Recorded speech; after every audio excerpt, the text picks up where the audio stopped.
So basically, by way of background, the products hazard definition and the completed operation definition comes up in two contexts. Historically speaking, all the different coverages were written separately. You could buy a policy that insured your premises. You could buy a policy that insured your operation. Or you could buy a policy that insured your product liability. But you couldn't necessarily buy one policy that would cover all. And so that was back in the paradigm in the 30s and the 40s and the 50s. And then the insurance companies decided to have a one-size-fits-all comprehensive general liability policy. Well, what does that mean for this dispute?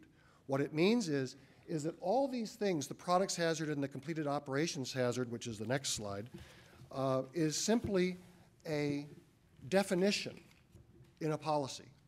But how these definitions relate to the coverage is whether they're linked up to a limits of liability provision, and so that the limits are different, and they are either only subject to a per occurrence limit, or whether, as in products and completed operations, they're subject to an aggregate limit, or whether these coverages are excluded from coverage under the policy.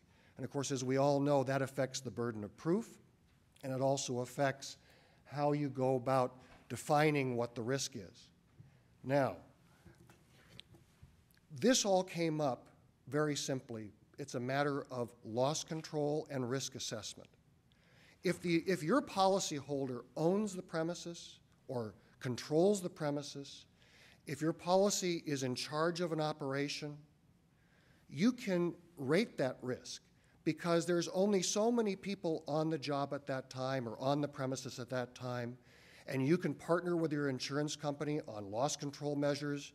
And of course, all that was really in the context of acute type or immediate type injuries, slip and falls, things falling and hurting somebody, electrocution, blasting, those kinds of injuries. Those things were thought to be controllable, so your risk was measurable statistically. But once you give up control of your premises, once you give up control of your operation and leave the premises, or once you put your product out into the stream of commerce, you no longer have that ability to control the risk.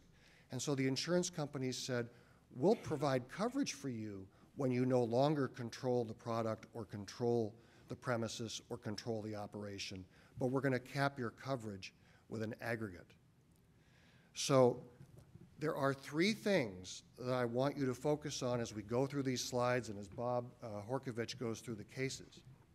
First of all is, when was the policy issued in relation to the operation, in relation to the control of the premises, and in relationship to the product, and how the person was exposed? And second, what is the claim against the policyholder? Is it for products liability? And that's the Keesby case. In Keesby, the court made clear that all the claims were products claims. They weren't suing Keesby for negligent installation. They were suing them for a products liability for supplying a defective product or failing to warn. And then thirdly, and this is an issue that I suspect will garner a lot of hostility on my compatriot's side, when did the injury occur? Because asbestos is not like a slip and fall, not like an electrocution. Asbestos is different. And if I'm exposed today, back in 1965, if I go to my doctor tomorrow and say, I just got exposed to an operation, guy was just kicking up all kinds of asbestos dust, am I sick?